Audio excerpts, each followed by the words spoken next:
Hello students, good afternoon all of you and welcome to the global world. आज हम लोग यहाँ पर मैथ्स पेडागोजी का नेक्स्ट पार्ट कंप्लीट करने जा रहे हैं, जिसके अंदर हम लोग ब्लूम टैक्सोनॉमी के बारे में पढ़ेंगे।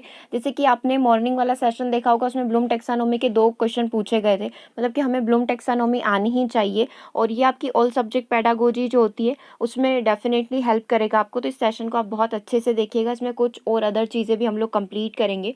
तो पूरे सेशन को अच्छे से कॉन्सेंट्रेट होकर देखना है, कोई भी छोटी से छोटी चीज़ भी आपको यहाँ पर मिस नहीं करनी है। तो जैसे कि आप यहाँ पर देख पा रहे हैं, उससे पहले यदि आप 2000 क्वेश्चन की सीरीज़ बाय करना चाहते हैं फास्ट एंड क्विक रिवीजन के लिए, तो उसमें नीचे दिए गए डिस्क्रिप्शन पर जाकर आप सारी डिटेल देख सकते हैं कि किस तरीके से आप टेस्ट सीरीज़ को बाय कर सकते हैं। ठीक है, समय कम है इसलिए हम लोग जल्दी से यहाँ पर सेशन को स्टार्ट कर रहे हैं। देखो यहाँ पर बताया गया कि ब्लूम का शैक्षिक उद्देश्यों का वर्गीकरण, ये जो बेंजामिन ब्लूम है उनके द्वारा ये क्लासिफिकेशन किया गया है शैक्षिक उद्देश्यों का। ठीक है, इसके अंदर 3 पक्ष आते हैं। एक हमारा ज्ञानात्मक पक्ष आता है, एक भावात्मक पक्ष आता है, क्रियात्मक पक्ष आता है। नॉर्मली इसको ऐसे ट्रायंगल फॉर्म में शो किया जाता है। 3 इसको बोला जाता है, 3 टैक्सोनॉमी जो होती है उसके अंदर 3 डोमेन किए जाते हैं, 3 पक्ष होते हैं। एक ज्ञानात्मक होता है जो हमारे कॉग्निशन संज्ञान से संबंधित होता है। दूसरा भावात्मक होता है जो हमारी भावनाओं से संबंधित होता है। तीसरा क्रियात्मक होता है जो साइकोमोटर हमारी क्रियात्मक एक्टिविटी से संबंधित होता है। अब ये जो आप देख पा रहे हो ज्ञानात्मक पक्ष, इसके 6 भाग होते हैं। हर एक भाग को समझना है। अभी जस्ट एक ओरली अपन एक आइडिया ले लेते हैं कि कितने भाग किसके अंदर होते हैं। तो इसके अंदर जैसे कि ज्ञान की बातें हो रही है, ज्ञानात्मक पक्ष है तो ज्ञान से रिलेटेड सारी चीज़ें होगी। ज्ञान का निर्माण होना, कॉम्प्रिहेंशन होना, प्रयोग, विश्लेषण, संश्लेषण और मूल्यांकन। यहाँ से स्टार्ट होकर ये ऐसे चलेगा, ज्ञान से शुरुआत होगी और मूल्यांकन पर जाकर खत्म होगा। तो ये 6 पॉइंट हो गए। भावात्मक पक्ष की बात करें जो कि हमारी भावनाओं से संबंधित होगा, तो ग्रहण करना, किसी भी चीज़ को आप ग्रहण कर रहे हो, फिर आप उस पर रिस्पॉन्ड कर रहे हो। मान लो आपने कोई भी चीज़ सुनी, ठीक है, फिर आप उसका क्या कर रहे हो, रिस्पॉन्ड कर रहे हो, फिर आप उसका अनुमूलन कर रहे हो, उसकी वैल्यूइंग कर रहे हो, आप उसका कॉन्सेप्चुलाइजेशन कर रहे हो, उसका विचार कर रहे हो, फिर आप उसका ऑर्गेनाइजेशन कर रहे हो और फिर आप उसकी कैरेक्टराइजेशन कर रहे हो। अभी हो सकता है शब्द नहीं समझ में आ रहे हो, अभी हमको इसको एक एक लाइन, एक एक डेफिनेशन के फॉर्म में समझेंगे। इसी तरीके से हमारा क्रियात्मक पक्ष भी होता है जिसमें उद्दीपन आता है, कार्य करना आता है, नियंत्रण आता है, समायोजन आता है, स्वाभाविकरण आता है, आदत डालना आता है। ये सारी चीज़ें किसकी आती है, ब्लूम टैक्सोनॉमी के क्रियात्मक पक्ष के अंतर्गत कंसीडर किए जाते हैं। तो ये स्पेशली आज के सेशन में हम लोगों को सीखना है कि आखिर कितने पक्ष होते हैं, क्योंकि ये पूछा जाएगा, पूछा गया है, पूछा जाएगा नहीं, पूछा गया है कि जो ब्लूम की टैक्सोनॉमी में जो संश्लेषण पक्ष है वो किस पक्ष का भाग है, ज्ञानात्मक का, भावनात्मक का, क्रियात्मक का। तो आपको फिर ये पता होना चाहिए ना कि संश्लेषण, सिंथेसिस, एनालिसिस किसका भाग है, तो फिर वो ज्ञानात्मक पक्ष का भाग हो जाएगा। ठीक है, सबूत के तौर पर आप मॉर्निंग वाली क्लास में देख भी चुके हो, पूछा गया था। ठीक है, जनता सबूत मांगती, तो सबूत आप पहले ही देख चुके हो, इसीलिए अभी हम लोग जो है थ्योरी को डिस्कस कर रहे हैं। ठीक है, अब इसकी थ्योरी थोड़ा सा पढ़ लेते हैं। चलो, तो हाईलाइटेड पॉइंट को यहाँ पर पढ़ना स्टार्ट करते हैं। ठीक है, कम समय में ज़्यादा से ज़्यादा इन्फॉर्मेशन लेने की हम लोग कोशिश करेंगे कि कम समय हम लोग लें और ज़्यादा से ज़्यादा इन्फॉर्मेशन को गेन कर पाएँ। ठीक है, तो ये यहाँ पर देखो आप, ब्लूम के अनुसार गणित शिक्षण के विशिष्ट उद्देश्य सीखने से एक से अधिक प्रकार होते हैं। मतलब हम नॉर्मली मानते हैं कि सीखने की कोई एक स्पेसिफिक या स्पेशल प्रोसीजर नहीं होती है, बहुत सारे प्रकार होते हैं। तो ये जो बेंजामिन ब्लूम है, इन्होंने क्या करा था, 1956 के नेतृत्व में कॉलेजों की जो कॉलेजेस थे उनकी एक समिति बिठाई थी और उन्होंने 3 पक्ष यहाँ पर अपने रखे थे जो कि अभी हम लोग पढ़कर आए थे। एक संज्ञानात्मक पक्ष रखा था, साइकोमोटर रखा था, एक भावनात्मक अफेक्टिव रखा था और एक यहाँ पर संज्ञानात्मक मतलब कॉग्निटिव, भावनात्मक मतलब कि अफेक्टिव और साइकोमोटर मतलब कि हमारा साइकोमोटर मनोवैज्ञानिक। ठीक है, ये संज्ञानात्मक आपके मानसिक कौशल ज्ञान से संबंधित होगा, भावनात्मक आपकी भावनाओं मनोवृत्ति से संबंधित होगा और साइकोमोटर आपका मैनुअल या शारीरिक कौशल यहाँ पर कहलाएगा। ठीक है, आप यहाँ जाकर भी देख सकते हो, ये एक प्रकार का चित्र बना रखा है। अब संज्ञानात्मक डोमेन को समझने की कोशिश करते हैं और इसके भाग को समझने की कोशिश करते हैं। तो देखो, संज्ञानात्मक डोमेन के अंदर क्या आएगा, संज्ञानात्मक डोमेन के अंदर टोटल 6 पार्ट होते हैं। सबसे पहला पार्ट होता है ज्ञान। तो ये व्यक्ति यहाँ पर क्या करेगा, अपने ज्ञान का निर्माण करेगा, अपने जो सूचक शब्द है उनको परिभाषित करता है, उनका वर्णन करता है, उनकी पहचान करता है, उनको जानता है, उनको समझता है। जैसे कि लेबल, सूचियाँ, मिलान, नाम, रूपरेखाएं आदि याद करके दोहराता है, पहचानता है, पुनरुत्पादित करता है, मतलब रिकॉग्नाइजेशन उनका करता है, चुनता है। तो ये सारी अवस्थाएं किसके अंदर आ जाती है, ज्ञान के अंदर आ जाती है। अब क्वेश्चन आपका किसी भी तरीके से बन सकता है कि बच्चा जो है सूचियाँ मिलान कर रहा है, किसी भी चीज़ को याद कर रहा है, तो वो किस डोमेन के अंदर आएगा? तो वो हमारे संज्ञानात्मक डोमेन जो है, जो कि ज्ञान से संबंधित होता है, इस डोमेन के अंदर आ जाएगा। और इस डोमेन का कौन सा वाला भाग है? सबसे पहला वाला भाग है। आप इसको इस तरीके से कंसीडर करें कि सबसे पहले यहाँ पर ज्ञान का निर्माण होगा, फिर अपन इस तरीके से फिर अपना यहाँ पर समझ बूझ होगा, ठीक है, समझ बूझ का विकास होगा, इस तरीके से आगे चलता रहेगा। दूसरे पॉइंट की बात करते हैं, समझ बूझ का विकास करना, तो अनुवाद, प्रक्षेप और निर्देशों को समझना तथा समस्याओं की व्याख्या करना। अपने शब्दों में समस्या का कथन सूचक शब्द क्या होगा? मतलब इसके लिए आप समझ सकते हैं समझ बूझ का मीनिंग यहाँ पर क्या हो जाएगा? समझता है, परिवर्तित करता है, बचाव करता है, अंतर करता है, अनुमान करता है, वर्णन करता है, सामान्यीकरण करता है, उदाहरण देता है, निष्कर्ष निकालता है। तो ये सारी चीज़ें किसके अंदर आ जाएगी? हमारे समझ और बूझ के अंदर आ जाएगी, ठीक है। मतलब सोच समझ शक्ति का विकास हो जाना। ज्ञान में तो उसने क्या करा है? चीज़ों को प्राप्त किया है, लेकिन सोच समझ में वो क्या करेगा? सामान्यीकरण करेगा, जनरलाइजेशन करेगा, अनुमान लगाएगा। तो ये सारी चीज़ें समझ और बूझ के अंदर कंसीडर की जाती है, ठीक है। दूसरा भाग हो गया। तीसरे भाग की बात करते हैं। तीसरा भाग क्या है? अनुप्रयोग करना, मतलब एक तरीके से प्रयोग करेगा, स्थितियों को देखेगा, स्थितियों की गणना करेगा, उसमें बदलाव करेगा, उसमें निर्माण करेगा, प्रदर्शित करेगा, खोज करेगा, हेर फेर करेगा। देखो यहाँ पर सारी चीज़ें लिखी हुई। एग्जाम्पल देखकर हम लोग इसलिए समझ रहे हैं ताकि कोई भी क्वेश्चन इस तरीके से बन जाए तो फिर हम लोग आंसर कैसे करेंगे कि बच्चा जो है समस्या का समाधान कर रहा है तो वो कौन सी टेक्सोनोमी के किस डोमेन के अंदर आएगा। तो फिर हम लोगों को ये समझना जरूरी है, इसलिए हम लोग इतना डीप में आज इसको पढ़ रहे हैं। देखो यहाँ पर अनुप्रयोग करना, बदलाव करना, गणना करना, निर्माण करना, खोज करना, ये सारी चीज़ें किसके अंदर आ जाएगी? हमारे अनुप्रयोग के अंदर आ जाएगी, ठीक है। अगले की बात करते हैं, विश्लेषण क्या बोल रहा है? तो विश्लेषण करना क्या होता है? एनालिसिस करना होता है। तो विश्लेषण वस्तु या परिकल्पना को विभिन्न भागों में अलग अलग करता है ताकि उसका संगठनात्मक ढांचा समझा जा सके। अब मेरे पास कोई भी बड़ा बॉक्स है तो इस बॉक्स को समझने के लिए मैं इसके हर एक पार्ट को समझूंगी। इसके अंदर मान लो हज़ारों से ब्लॉक्स है और हर एक ब्लॉक के अंदर एक एक इन्फॉर्मेशन लिखी हुई, तो मैं एक साथ तो नहीं पढ़ सकती। मुझे क्या करना पड़ेगा? उस ब्लॉक को मतलब एक छोटे छोटे टुकड़ों में बांट कर पढ़ना पड़ेगा, हर एक इन्फॉर्मेशन को स्टेप बाय स्टेप पढ़ना पड़ेगा। तो मैं क्या कर रही हूँ? यहाँ पर विश्लेषण कर रही हूँ, एनालिसिस कर रही हूँ। कोई भी इन्फॉर्मेशन मेरे पास आएगी तो मैं उसको क्या करूंगी? संगठनात्मक तरीके से पढ़ूंगी, मतलब उसको टुकड़ों में बांटकर यहाँ पर पढ़ूंगी। विखंडित करना, आप इसका कोड वर्ड याद कर सकते हो। अब यहाँ पर विश्लेषण करना, तुलना करना भी हो सकता है, विषमता दिखलाना कि क्या डिफरेंस है, चित्र विनिर्माण, अंतर करना, भेद करना, पहचान करना, निष्कर्ष निकालना, ये सारी चीज़ें किसके अंदर आती है? विश्लेषण के अंदर आती है। फिर हम लोग बात करें संश्लेषण करना, क्योंकि जब तक विश्लेषण नहीं होगा आप संश्लेषण नहीं कर पाओगे। इसमें एक चीज़ और आप ध्यान रख सकते हो कि जब तक ज्ञान का निर्माण नहीं होगा सूझ समझ का विकास नहीं होगा, और जब तक सूझ समझ का विकास नहीं होगा आप अनुप्रयोग पर नहीं आ पाओगे। और जब आपका अनुप्रयोग खोज प्रक्रिया कंप्लीट हो जाएगी तभी आप उसका क्या करोगे? विश्लेषण करोगे। जब आप विश्लेषण करना सीख चुके हो तभी आप क्या कर पाओगे? संश्लेषण यहाँ पर कर पाओगे। तो संश्लेषण एक ढांचे का निर्माण करता है, विविध तत्वों जो भी आपने सीखा है उसका एक पैटर्न बनाने की कोशिश करेगा। मान लो आपने इस पूरे बॉक्स के अंदर जितने भी कोडिंग थे उस कोडिंग को समझने की आपने कोशिश करी है। अब अब आप इसके अंदर क्या करोगे? अब आप इसके अंदर पूरा समझोगे कि आखिर ये जो बॉक्स है, इस बॉक्स के अंदर मुझे जितनी भी इन्फॉर्मेशन दी गई है वो आखिर है क्या। तो आपने फाइनली उसका क्या कर लेना है? फाइनली उसका सिंथेसिस यहाँ पर कंप्लीट हो जाएगा, ठीक है। इसका आप ध्यान रख सकते हो। श्रेणीबद्ध करना है, मिलाना है, एकत्रित करना है। पहले तो हमने क्या करा? विश्लेषण में उसको तोड़ दिया, टुकड़ों टुकड़ों में बांटकर पढ़ लिया। अब संश्लेषण में हमने क्या कर लिया? संश्लेषण में हमने कर लिया ऐड, उन सारी चीज़ों को अब ऐड कर लिया, उसका डिज़ाइन बना लिया, उसका सृजन कर लिया, ठीक है। पुनर्लेखन करना, ये सारी चीज़ें किसके अंदर आती है?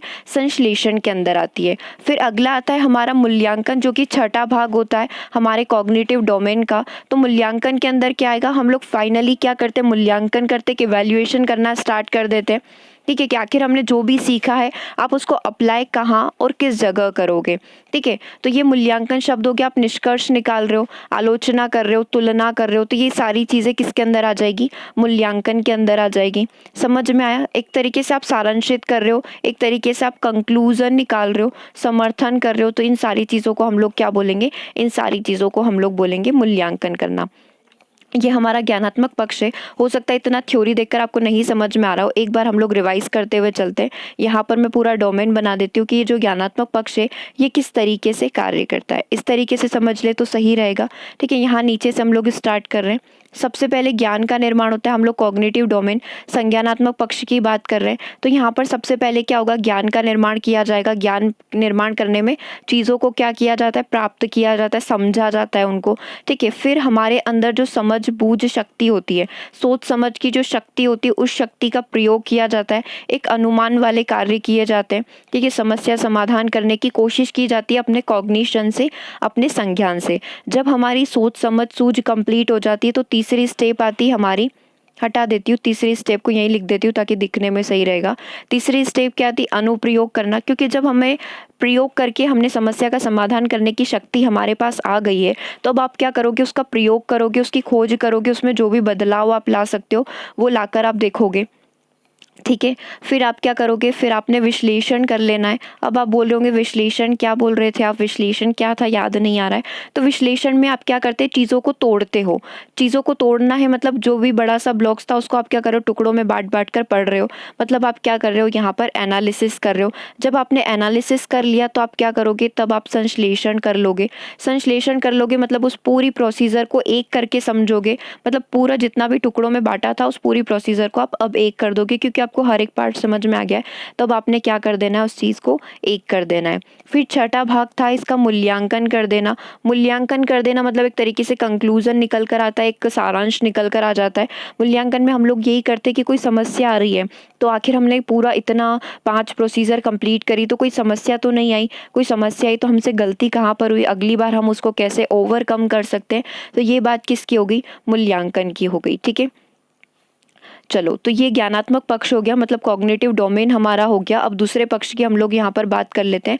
दूसरा पक्ष क्या बोल रहा है, चलिए अगला डोमेन हमारा क्या हो गया, भावनात्मक डोमेन पढ़ रहे हैं। तो इसको स्टेबल फॉर्मेट में पढ़ो, देखो देखने में भी बहुत ज़्यादा आसानी होगी।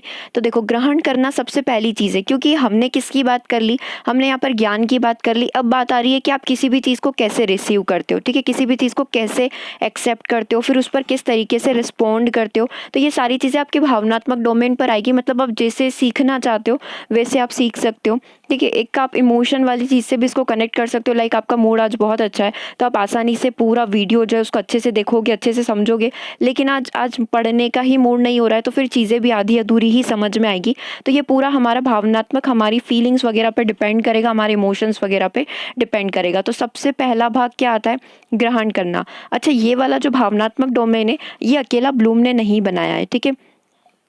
ब्लूम के जो टेक्सानोमी है, टेक्सानोमी तो पूरी ब्लूम ने बनाई है। टेक्सानोमी के अंदर भी डोमेन होते हैं। टेक्सानोमी के 3 डोमेन होते हैं। जो पहला वाला डोमेन हम लोग पढ़े थे ज्ञानात्मक वाला, वो पूरा ब्लूम का बनाया हुआ था। लेकिन ये वाला जो डोमेन है भावनात्मक वाला, इसके अंदर क्रुथवेल नाम आता है। वैसे अभी तक एग्जाम में पूछा नहीं गया, बट फिर भी एक बेसिक आइडिया आपको मिल जाए तो अच्छा है। क्रुथवेल ने बनाया है। एक ब्लूम तो है ही सही, ब्लूम का योगदान तो है ही सही, साथ में एक मासिया करके हैं, उनका भी बहुत ज़्यादा योगदान है इस भावनात्मक डोमेन को बनाने के अंदर। वैसे ही एक साइकोमोटर डोमेन है, वो सिम्पसन के द्वारा बनाया गया, उसमें सिम्पसन का बहुत योगदान है। क्योंकि हम लोग सुबह एक क्वेश्चन कर रहे थे तो उसमें हमने देखा था ब्लूम की टेक्सानोमी का था, उसमें एक ऑप्शन हमको सिम्पसन भी दिखा था, तो वो आपको कन्फ्यूज़ करने के लिए ही दिया था। तो हो सकता है अगली बार आपको सिम्पसन वाला साइकोमोटर डोमेन ही पूछ ले, इसलिए आप ध्यान रखिएगा, ठीक है। बाकी ये जो भावात्मक डोमेन है इसमें क्रुथवेल, ब्लूम और मासिया जो है इनका बहुत बड़ा योगदान है इस डोमेन को कंप्लीट करने में, क्योंकि इतनी सारी टर्म्स को डिफाइन करना था तो बहुत सारे लोगों ने मदद करी, ठीक है। अब ग्रहण करना सबसे पहला पॉइंट होता है, मतलब क्या करना, चीज़ों को रिसीव करना। अब आप रिसीव कैसे करोगे, अब इसकी वजह से, किसी भी चीज़ को रिसीव करने की वजह से क्या क्या अचीवमेंट आपके पास आएंगे और आप उस कार्य को कैसे आगे बढ़ाओगे, ठीक है। ऐसे समझ लेते हैं। तो क्रिया की जागरूकता, एक अवेयरनेस आपके अंदर आएगी, एक विलिंगनेस आएगी किसी भी कार्य को करने की। एक तो आप अवेयर हो जाओगे, ठीक है, और इच्छा होगी कि यार मुझे ये कार्य करना चाहिए। जब आप किसी भी चीज़ को रिसीव करोगे और फिर क्या करना है, कंट्रोल करोगे। कंट्रोल्ड और सिलेक्टेड स्कीम, कंट्रोलर मतलब नियंत्रित या चयनित योजना का आप निर्माण करोगे। क्योंकि जब आपके पास कोई भी चीज़ आ गई है तो आप उस सिलेक्टेड वे में तैयारी करते हो। मान लो आपको नोट्स मिल गए, तो अब आपके पास एक पर्टिकुलर चीज़ हो गई, अब आपके अंदर अवेयरनेस आ गई कि यार अब हमें सीरीज़ मिल चुकी है, अब हमें अच्छे से पढ़ना है। फिर एक विलिंगनेस आएगी कि यार पढ़ना पड़ेगा। आपके अंदर से एक इच्छा जागृत होगी कि सब चीज़ें कैसी है, बिल्कुल प्रॉपर तरीके से मैनेज की हुई है, तो समझने में भी आसानी होती है। नहीं तो एक पीडीएफ यहाँ से पढ़ रहे हैं, एक उधर से उठा ली, एक वहाँ की उठा ली, ऐसे करके पढ़ते हैं तो समझ नहीं आता है क्या पढ़ रहे हैं और क्या पढ़ना है। ठीक है, तो अब यहाँ पर नियंत्रित और चयनित योजनाएं होगी, क्योंकि आपके पास एक फिक्स्ड चीज़ें हो जाएगी कि मुझे ये पढ़ना है और एग्जाम टाइम में इसका रिवीजन मुझे करना है, तो अब आपके पास सिलेक्टेड चीज़ें हो जाएगी। तो ये चीज़ें क्या होती है, ग्रहण करना के अंदर आती है। अब इसके अंदर क्या क्या चीज़ें हो जाएगी ये यहाँ पर बताई हुई है। ठीक है, अगले की बढ़ते हैं अनुक्रिया। अब आपने ग्रहण किया है, उसके बाद आपको क्या करना है, रिस्पोंड करना है। अनुक्रिया में सहमति आपको देना है, अनुक्रियाओं की इच्छा जागृत करना है, और अनुक्रिया में आपको संतोष दिखाना पड़ेगा कि आप उस चीज़ में सेटिस्फाई हो पा रहे हो क्या। तो ये सारी चीज़ें किसके अंदर आ जाती है, रिस्पोंड के अंदर आ जाती है। तो सबसे पहले क्या हो जाता है, ग्रहण करना, फिर उस पर अपनी अनुक्रिया देना। ठीक है, रिस्पॉन्ड करना, जो भी आप दे रहे हो फीडबैक देना, आप उसको बोल सकते हो, उत्तर देना आप उसको बोल सकते हो। तीसरा होता है अनुमूल्यन करना, उसकी वैल्यू को स्वीकार करना। जैसे कि कोई भी एक बुक है, आप उसकी वैल्यू को यहाँ पर स्वीकार कर रहे हो, उसका मूल्य, मूल्य इन द सेंस कि उसकी रियल वैल्यू क्या है, इन टर्म्स ऑफ मनी आप काउंट नहीं करेंगे। क्या वो आपको सच में ज्ञान दे पा रही है, क्या उतना नॉलेज दे पा रही है कि जितना आप उससे एक्सपेक्ट कर रहे थे कि हाँ मुझे इस चीज़ से इतना नॉलेज मिलेगा, तो आप उसके मूल्य को स्वीकार रहे हो क्या।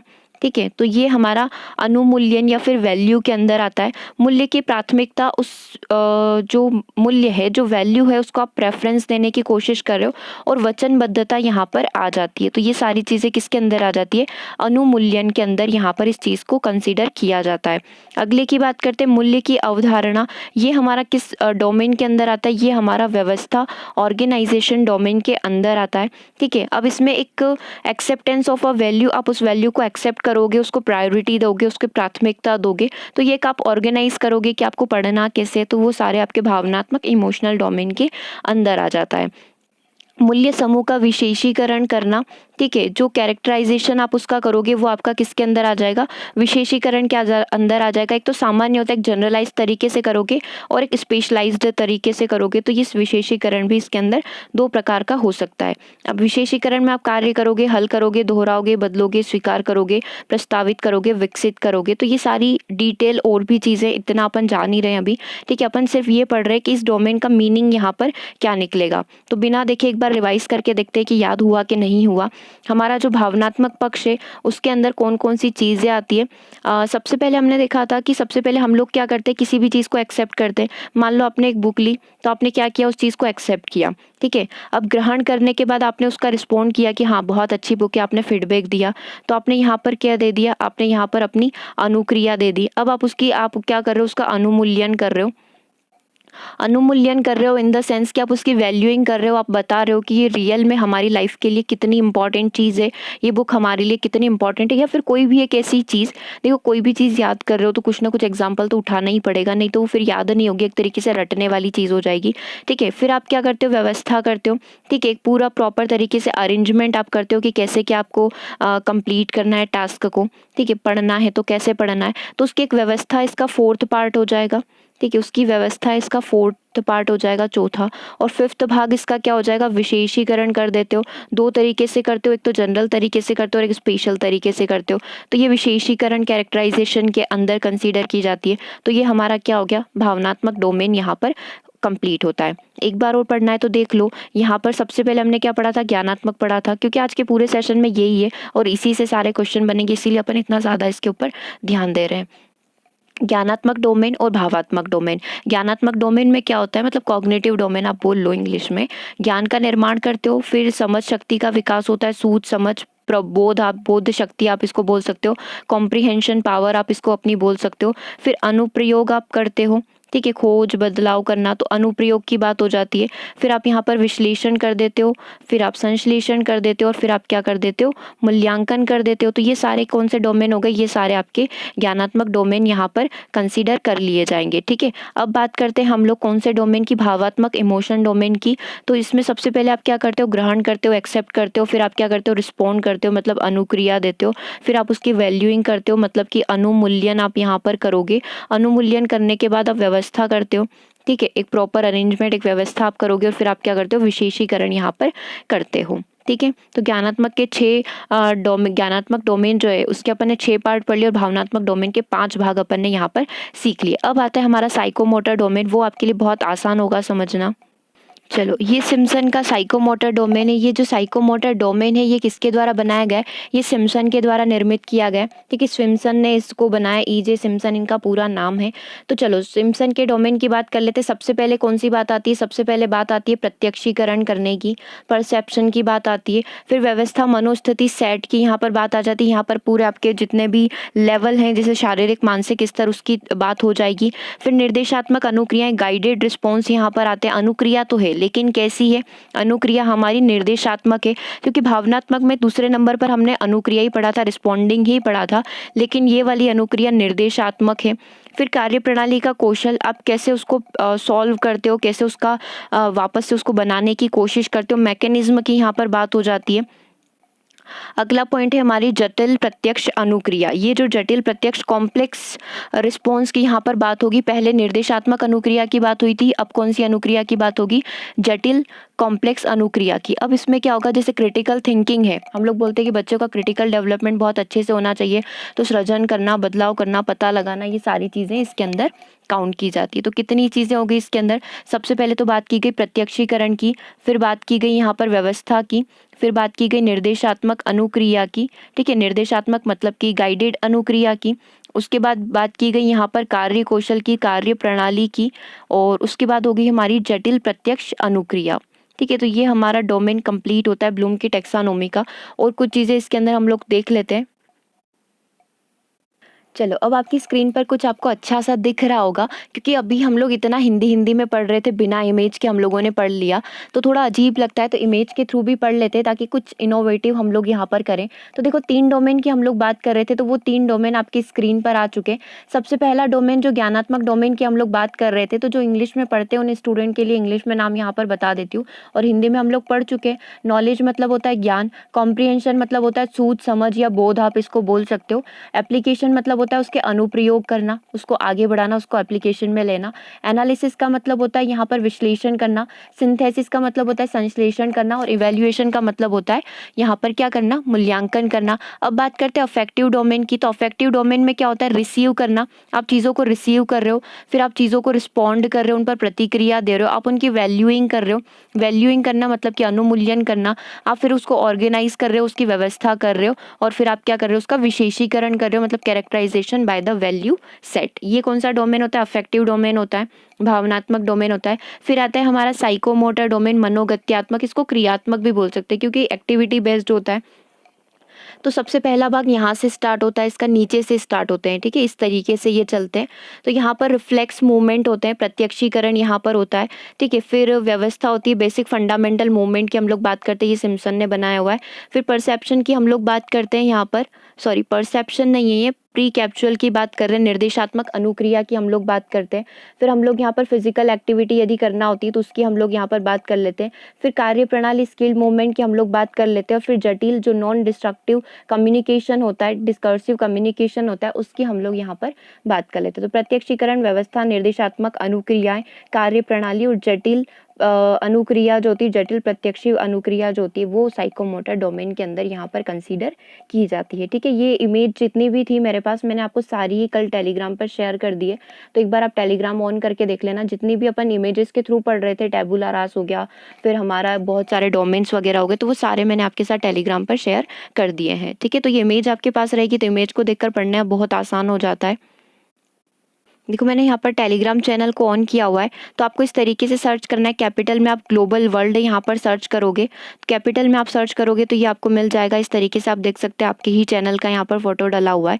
ठीक है, और इसके अंदर ये सारी मीडिया में ये सारे फोटोज़ मैंने यहाँ पर अपलोड कर दिए, और ये फाइल्स आप देखेंगे तो ये सारी फाइल्स यहाँ पर रखी हुई है, आप जाकर डाउनलोड कर सकते हैं। सारे पेपर से सारी NCERT की बुक है, और कुछ PDF जो मैंने बनाई हुई थी वो मैंने यहाँ पर अपलोड कर दी है। ठीक है, तो आप जाकर देख सकते हो। चलिए, तो ब्लूम की टैक्सोनॉमी को आज के सेशन में हम लोगों ने डिस्कस कर लिया। इसका अगला पार्ट आपको जल्दी मिलेगा, जहाँ पर हम मैथ्स जो गणित है, गणित शिक्षण शास्त्र जो होता है उसका बेसिक हम लोग कंप्लीट कर लेंगे, ताकि ऑलमोस्ट हमारा जो मैथ्स पेडागोजी है वो कंप्लीट हो जाए। ठीक है, उसके बाद एक सेशन और रहेगा, मतलब टोटल 2 सेशन होंगे। एक सेशन में हम लोग पूरा इसका बेसिक जान लेंगे कि कैसे पढ़ा जाता है, कुछ नियम वगैरह है, कुछ परिभाषा है, वो डिस्कस करने के बाद सिर्फ हमारे पास बचेंगे क्वेश्चन करना। तो फिर हम लोग क्वेश्चन सीरीज लगाना यहाँ पर स्टार्ट कर देंगे। Okay, thank you for watching this session. मिलते हैं अगले सेशन में।